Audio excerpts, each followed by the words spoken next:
The financial industry has a problem, and the problem is you. Not you specifically, but the version of you that exists after 50. Informed, experienced, with real assets, real options, and enough accumulated financial history to start asking the kind of questions that the industry is not designed to answer honestly. The version of you that has finally started to notice that something about the standard financial advice you have been receiving does not quite add up. That the products you were sold at 35 do not feel as advantageous now as they did when you signed the paperwork. That the institution you have trusted for 20 years seems, somehow, to benefit more consistently from your relationship than you do. That feeling is not paranoia. It is pattern recognition. And what I want to share with you today is the thing I wish someone had sat me down and explained clearly when I was in my early 50s.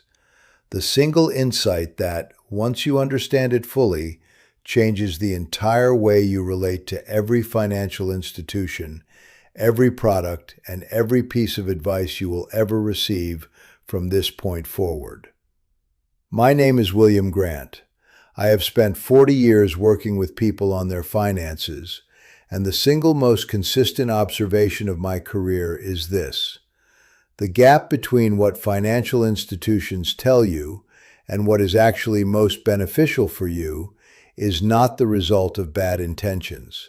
It is the result of a structural conflict of interest so deeply embedded in the industry that most of the people who work inside it do not even consciously register it anymore.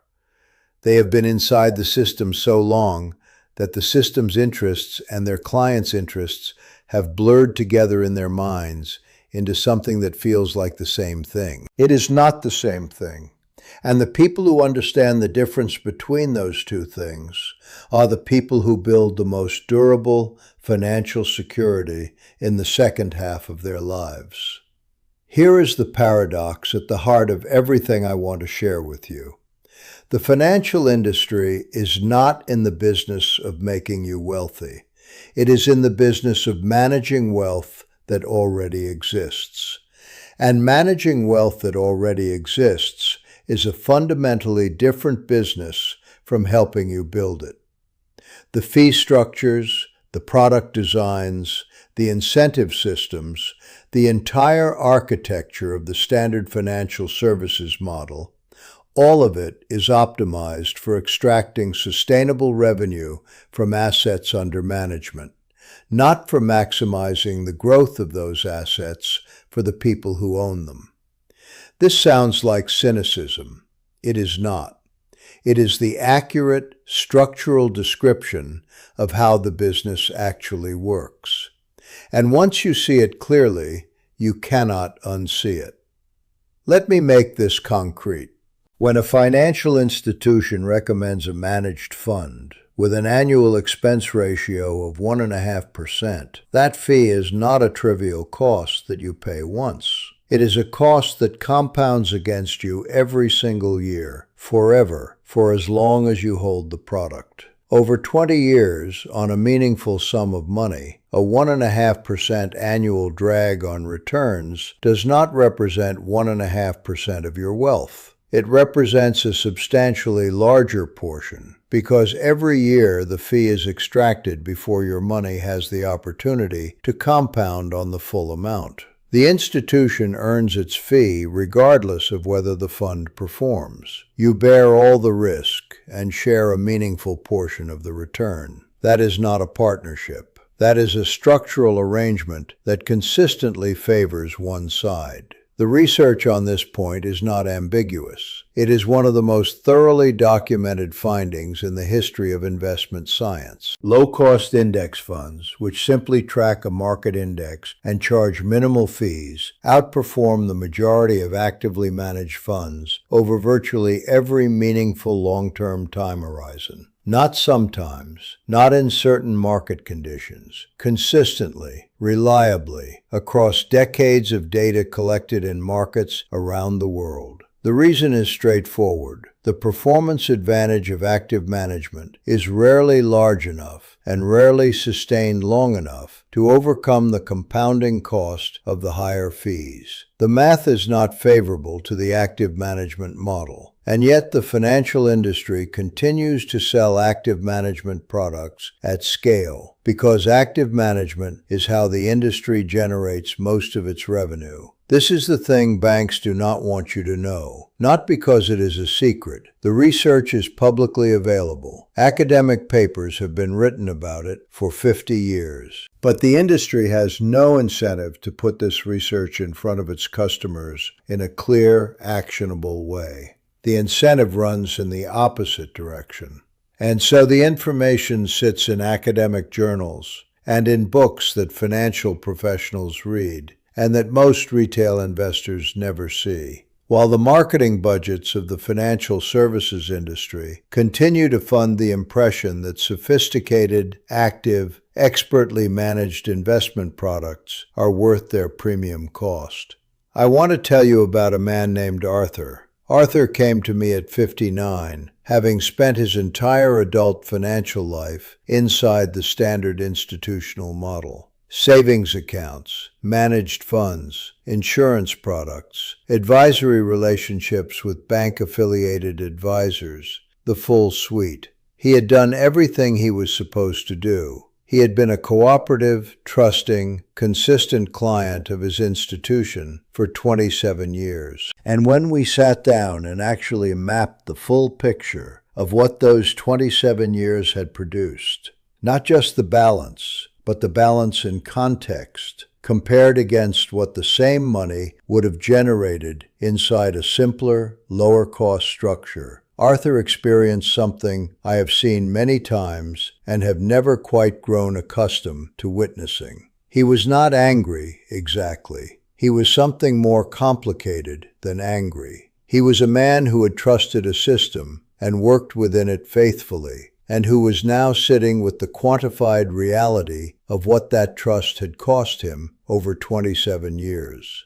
The number was not abstract. It was expressed in the difference between what he had and what he could have had. In the years of financial flexibility that existed in one scenario and did not exist in the other. In the options available to him at 59, in a world where the lower-cost path had been taken from the beginning, versus the options available in the world where it had not. He said something to me that afternoon that I have thought about many times since. He said, "I always assumed that paying more for financial advice meant getting more. I never stopped to ask whether the more I was paying for was actually producing better outcomes, or whether it was just producing better marketing. That question, whether what you are paying for is actually producing better outcomes, or whether it is producing better marketing, is the question the financial industry is structurally incapable of answering honestly on your behalf. It requires someone with no financial stake in your answer to sit across from you and walk through the actual numbers,